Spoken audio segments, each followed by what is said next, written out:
blessed morning, Family of the Living God. At ngayon po ay magbabalik po ang ating pag-aaral sa salita ng Panginoon sa umagang ito.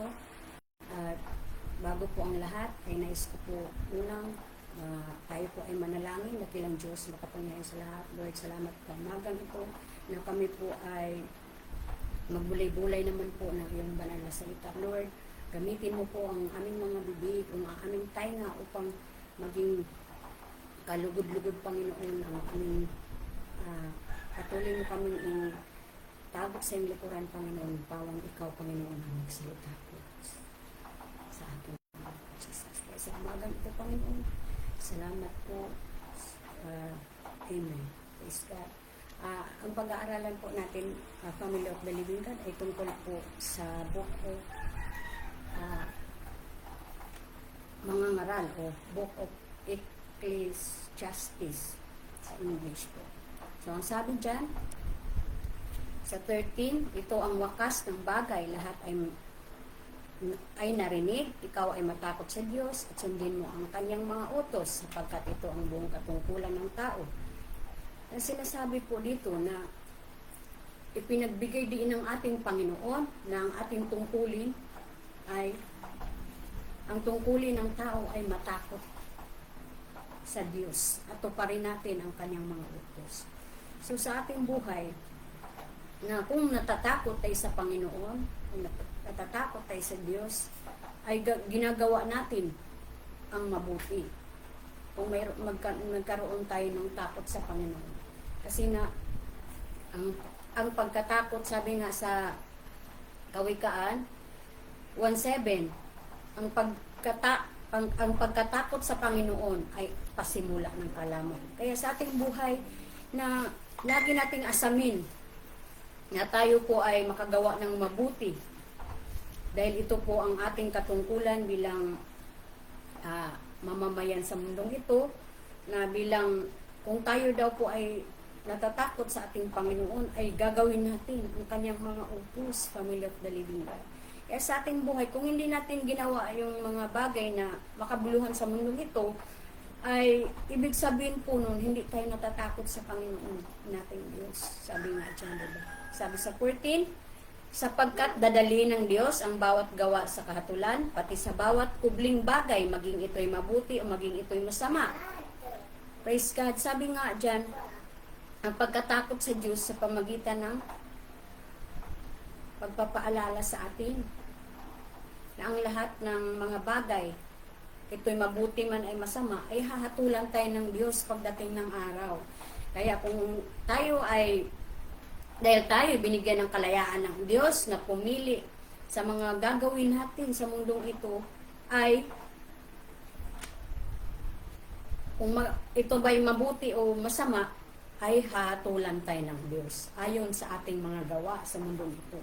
So sa ating buhay, kung patuloy pa rin tayong nagpapakasama, patuloy pa rin tayong natutokso sa gawa ng masama, ay ahatulan po daw tayo ng Diyos.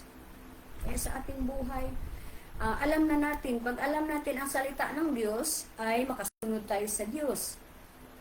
Kasi kaya nga importante yung pagbabasa natin, pagbulay-bulay sa mga salita ng Panginoon. Dahil dito po natin ma-encounter ang kapangyarihan ng Diyos na mangungusap po sa bawat isa po sa atin sa bawat araw. Kasi bawat araw po, ginaguided po tayo ng Diyos. May guidance po ang Panginoon sa bawat isa po sa atin. So, ibig sabihin po, if hindi po tayo nakipag-usap sa Panginoon, ay hindi po tayo ginaguide ng Diyos. Minsan, darating sa buhay natin na napapahamak tayo. Bakit? Wala po tayong communication sa Panginoon.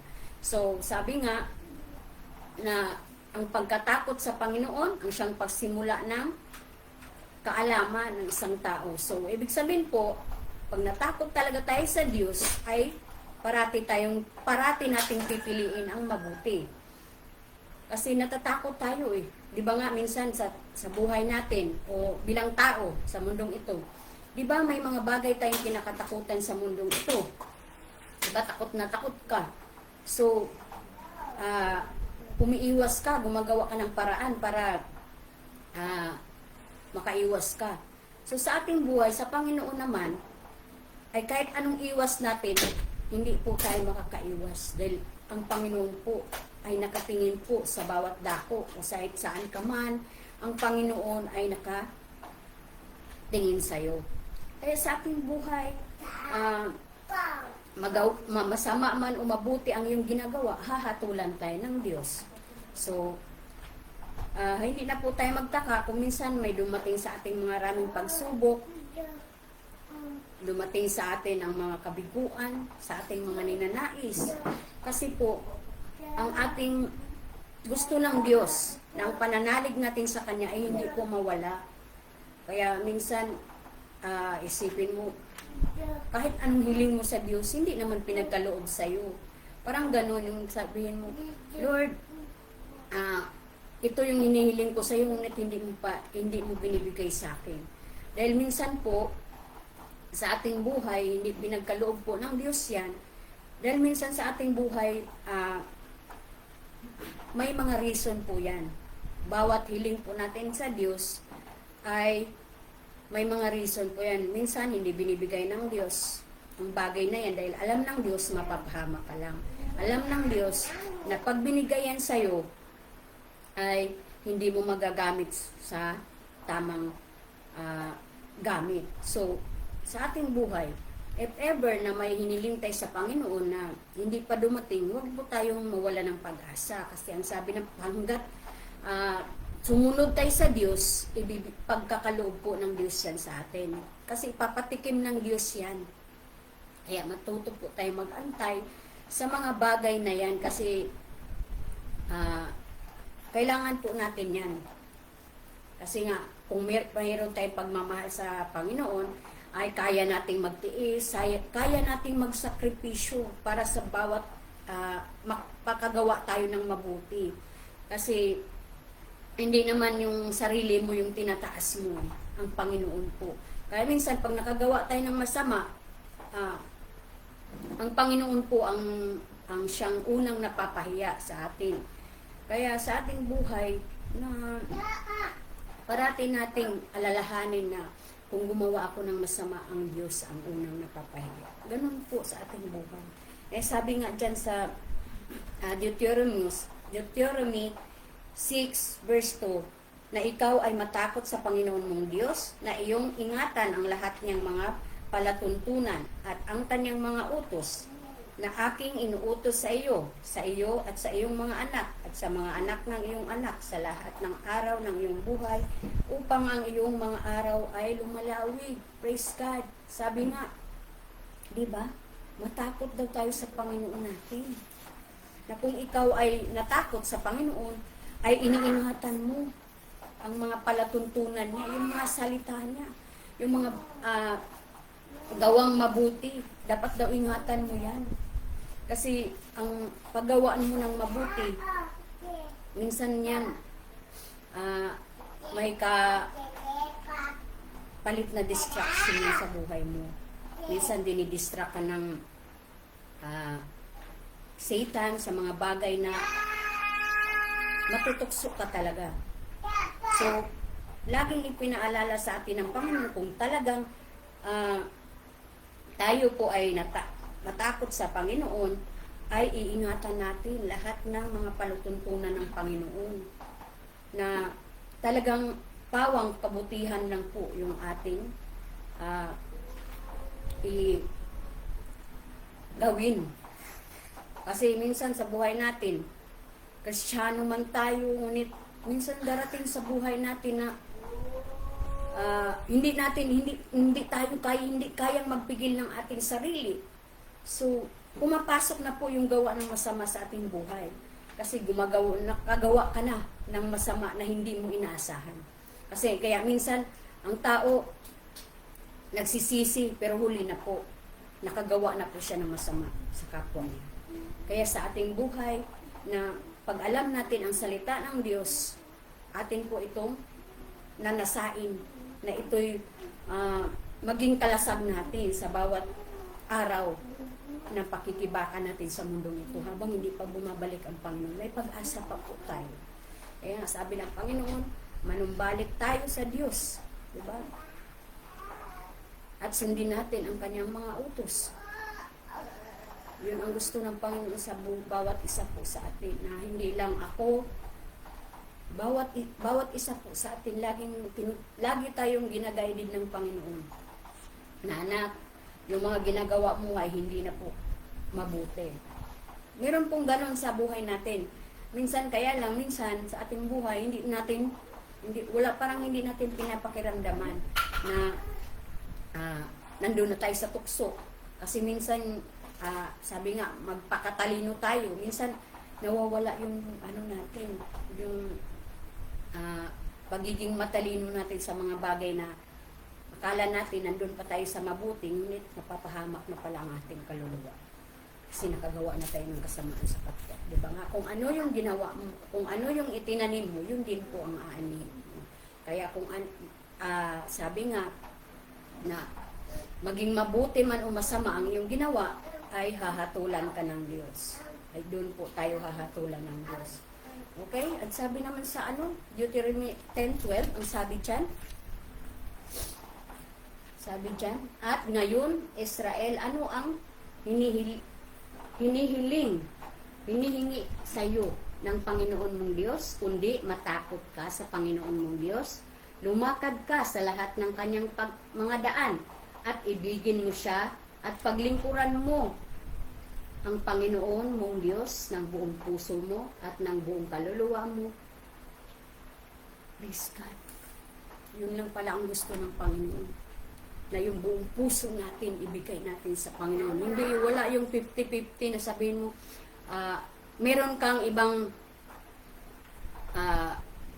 may kahati ang Diyos. Ayaw ng Panginoon ayaw pala ng Panginoon na ganun. Dahil ang gusto ng Panginoon dyan, sabi sa Deuteronomy, na ibigin mo ang Diyos na ang buong puso mo at paglingkuran mo. Diba? Sa paglilingkod natin sa Diyos, yung gumawa tayo ng, yung ipinangaral natin ang salita ng Diyos. Yun po yung ng Panginoon sa atin, sa iyo, na dapat mong gampanan. Yung ipangaral mo ang kanyang salita. Tapos, maglilingkod ka ng tapat. Hindi yung naglilingkod ka ng parang 50-50 lang din. Kasi sa buhay natin, minsan darating sa atin ng mga pagsubok na hindi mo naisin na nakagawa ka na ng nadidistract ka na sa pagsubok na yun. Kasi minsan yung pagsubok na yun ang tinitingnan natin. Kaya tayo nadidistract sa gawa ng masama. Kasi minsan, dahil sa kawalan mo sa financial man yan, tinitingnan mo masyado kang nakapokus sa bagay na yan. Kaya gusto ng Diyos na hindi dapat tayo mag-focus sa mga bagay na yan. Bagkus lagi nating alalahanin na lagi tayong sinasamahan ng Diyos sa bawat lakad natin. So, sabi nga dyan sa Mateo, sabi nga dyan sa chapter 22, at sinabi sa kanya, ibigin mo. Diba, binigyan tayo ng utos ng ating Diyos. 2 utos ang binigay ng ating Panginoon. No? Ang una daw ay ibigin mo ang Panginoon mong Diyos ng buong puso mo at ng buong kaluluwa mo at ng buong pag-iisip mo. Praise God, ito ang unang utos ng Diyos. Sa ating buhay, magagawa kaya natin yan? Magagawa po natin yan. Kahit gaano po kahirap, kakayanin po natin yan. Basta maging tapat lang tayo sa Panginoon. Kasi ang katapatan natin sa Panginoon ang magbibigay sa atin ng inspirasyon yan upang makasunod tayo sa kalooban ng Diyos. Kasi minsan, kung hindi ka talaga tapat sa Panginoon, kung ang pagkatakot mo ay 50-50 lang, ay hindi mo magagawa ang mga bagay na yun. Kaya nais ng ating Panginoon na lagi tayong pinaalalahanan ng Panginoon na yung buong puso natin, tapat tayo sa Diyos. Na gumawa tayo ng mabuti sa kapwa man natin o sa kapatiran natin o sa bawat tao.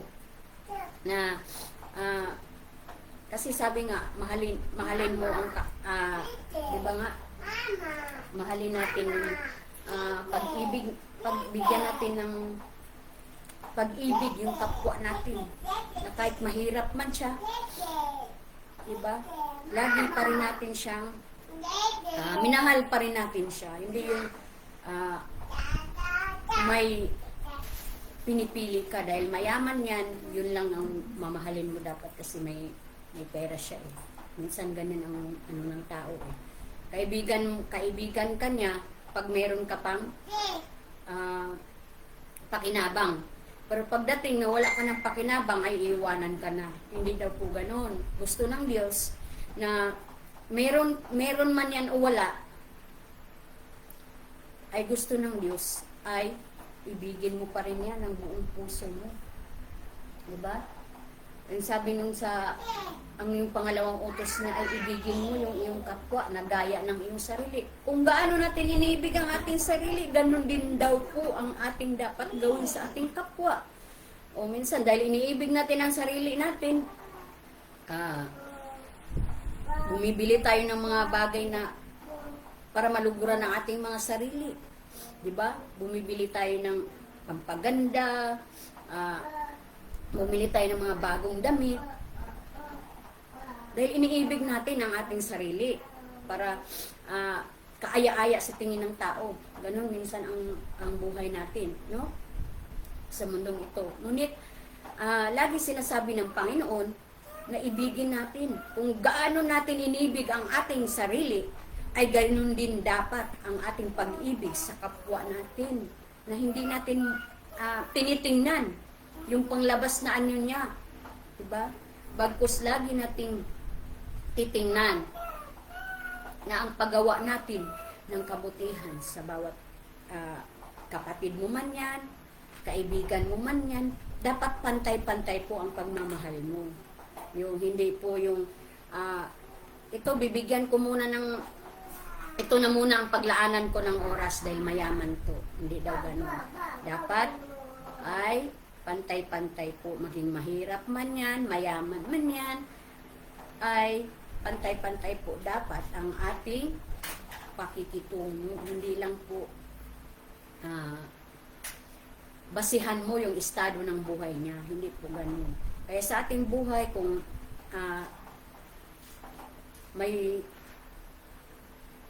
nais tayong ma-share ng salita ng Diyos, ay mag-share lang po tayo. Makinig man yan o hindi, okay lang po yun. Walang mawawala sa'yo, Family of the Living God. Kaya sa ating buhay, sa umagang ito, napakabuti ng Panginoon na lagi tayong tinuturuan kung para tayo ay hindi po mapapahamak.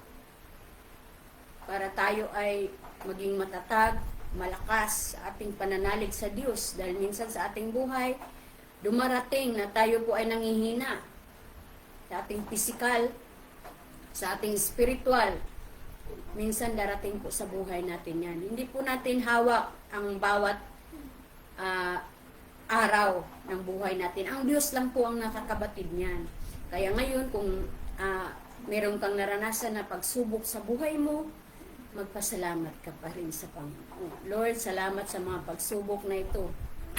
Dahil sabi nga ng iba, bakit ako magpasalamat sa Panginoon? Hindi naman binigay. Naghihirap ako eh. Pero hindi po rason yan. Kung marami ka mang dinaranas na hindi kaaya-aya sa buhay mo, magpasalamat ka pa rin sa Panginoon. Dahil sa pagpapasalamat mo sa Panginoon, ay kinakaluguran ka ng Diyos. Dahil ang Diyos ay mahabagin po yan. Hindi po yan magbibigay sa'yo ng pagsubok na hindi mo makakayanan. Kaya minsan sa ating buhay, parang inisip natin, may Diyos ba? Diba?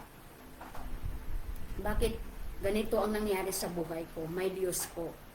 Tanging hindi ka makaabot sa kaluwalhatian ng Diyos dahil sa paggawa mo ng masama. Dahil sa kasalanan natin, minsan sa buhay natin, parang ginagawa na lang nating hobby. Sabi nga, parang ginagawa na lang nating biro-biro yung paglilingkod natin sa Diyos. Diba? Kaya doon po, nagkakaroon ng pader na hindi ka direct makapag-usap sa Diyos. Na hindi direct nagkakaroon ng harang. Diba? Nagkakaroon ng pader. yung paglilingkod mo sa Diyos. Kaya sa buhay natin, naisin natin na lagi tayong makagawa ng mabuti sa bawat tao na minsan di mo man siya matulungan sa financial, prayer. Malaki pong bagay, malaking tulong po sa kanya na bigyan mo siya ng panalangin.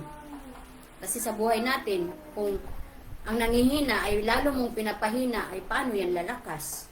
Diba? Lalakas po yan kung pinapalakas mo. Paano? Sa salita po ng Diyos. Ay, sabi ng salita ng Diyos na magpalakasan kayo sa bawat isa. Diba? Yung nangihina, palakasin mo. Huwag mong ibababa. Nanghina na nga po yung tao, ibababa mo pa rin, ay hindi po maganda sa paningin ng Diyos. Kaya sa ating buhay, mayroon man tayong nakikitang nanghihina siya. Sa kanyang physical man o spiritual man, kailangan natin ng salita ng Diyos para patuloy tayong makagawa sa kalooban ng Diyos. Kaya sa ating buhay, salamat po sa umagang ito na tayo po ay bulay-bulay ng mga salita ng Diyos, ay tayo po ay manalangin, dakilang Diyos magpapingayon sa lahat. Salamat po Panginoon sa umagang ito na kami po ay nakapagbulay-bulay na yung mga salita na sa bawat araw, Lord, samahan niyo kami parati, anumang mga desire namin sa aming puso, bigyan mo po kami ng kalakasan at kumplitong kagalingan po, Panginoon, sa bawat nangangailangan, Panginoon, ng iyong prayer, ng tulong mo, Ama, na kagalingan sa kanilang physical o sa kanilang spiritual man na buhay, Panginoon. Kaya Lord, alam namin na maraming mga nagaganap na hindi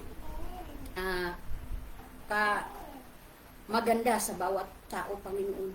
Kasi bawat isa po sa amin, Panginoon, ay kanya-kanya po mga pagsubok ng pagdadaan. Ngunit Lord, naniniwala kami na sa bawat pagsubok na aming nararanasan ay katagumpayan ang kapalit nito, Panginoon. Kaya Lord, tulungan mo, samahan mo ang bawat tao na nasalanta o mga natipigati, Panginoon. Bigyan mo sila ng kalakasan upang makabangon muli, Panginoon Jesus. Kaya Lord, salamat po ng maraming ang lahat ng aming papurit pagsasalamat mo na po binabalik in the mighty name of Jesus. Thank you. Salamat po sa Panginoon, family of the living God. Amen. Praise God. Hallelujah.